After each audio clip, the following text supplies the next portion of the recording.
What is the Pythagorean Theorem and how do you use it? The Pythagorean Theorem is a formula to calculate the side lengths of any right triangle. Its formula is a squared plus b squared is equal to c squared.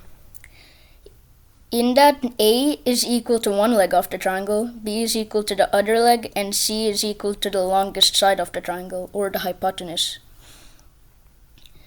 I'll give you an example of a right triangle's legs and you have to solve for the hypotenuse. So let's say our triangle over here has a is equal to 3, b is equal to 4, and now we need to find c.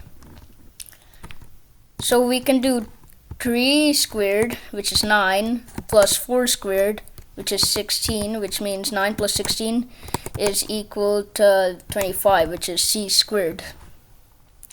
The square root of 25 is 5, which means c is equal to 5. We can use the Pythagorean theorem for calculating the legs of a triangle also. So let's say, for example, we didn't know what b was, but we knew what a and c were. So we could do c squared 25 minus a squared 9, 25 minus 9 is equal to 16. Which means b is equal to 16 is equal to the square root of 16, which is 4, which means b is equal to 4. Like and subscribe. Goodbye.